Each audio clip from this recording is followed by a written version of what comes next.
Welcome again to Joe Stunner Boxing. CAOIMHIN Agayarko scores a split decision over Troy Williamson in their super welterweight fight.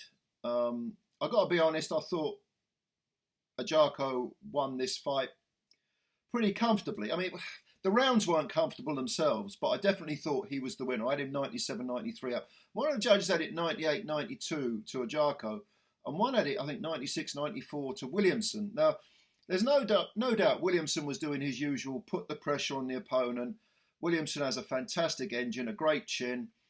Former British champ, of course, won the title in that shootout with Ted Cheeseman back in 2021.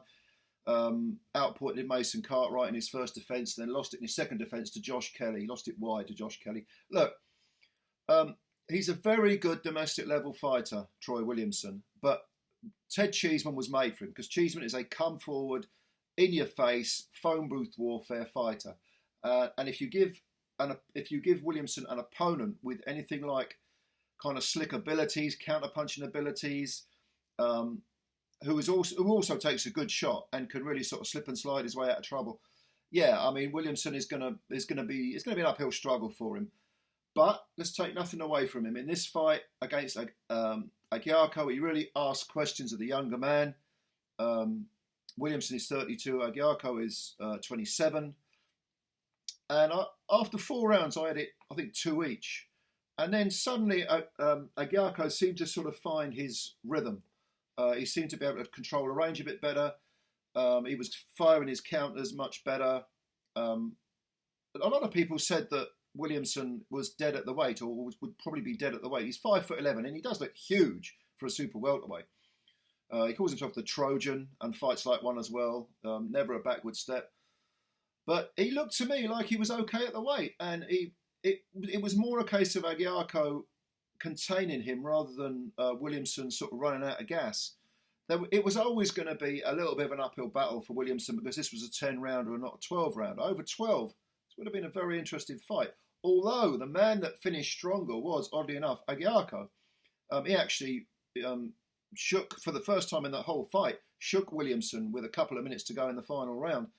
But Williamson rode out, the sort of mini-minor storm. And I think from about the 5th round onwards, you began to see the effects of Agayarko's counter-punching and probably better schooled punching, more variety to it.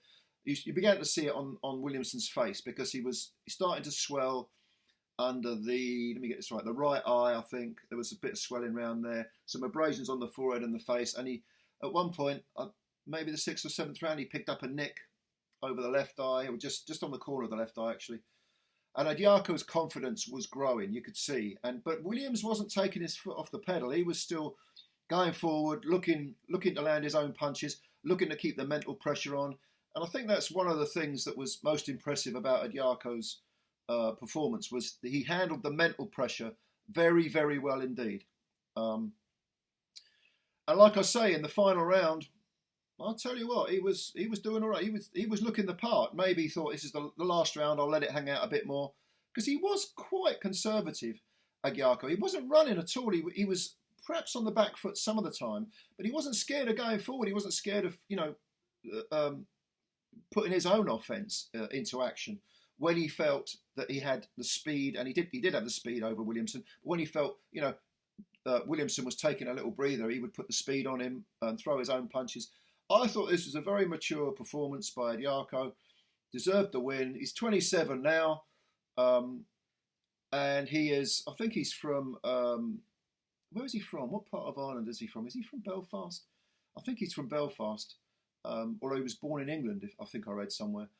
But yeah, he goes by the name of Black Thunder. A little bit of a misleading nickname because he's only got 7 wins out of 14, or 7 KOs out of 14 wins. No draws, no defeats. I would definitely, have him go for maybe the EBU title. I wouldn't rush him. He's got time. Let him fully settle into his prime, into his man strength. I mean, he's probably got it now. He's probably nearly there, 27. But what's the hurry? You want to win the title, you want to keep it as well. Not just fight for it and win it, but you want to keep it for a while. And I don't see why Agayarko can't do that. He's in a division, super welterweight, where there are some pretty decent fighters, but there's no need for him to rush to to world level. I would let him have a few 10 and 12 rounders. Just he's done the 10-round distance a lot. He's done it in his last 4 fights, in fact. Now Agyarko, but I don't think he's ever done the 12. I'm 99% certain he's never done 12, and he has got some decent wins now. I mean, Williamson is a good scalp to have. He's got Juan Carlos Rubio was 18-1 coming in. That was back in 2022. He scored a very wide unanimous decision over 10. He also, back in 2020, he knocked out Jez Smith in 9 rounds. And at the time, Jez Smith had some ambition. He was looking good. He's lost a few fights recently. And also, Agyarko beat Noah Larios Jr., who was undefeated at the time, 14-0, stopped him in 9 rounds.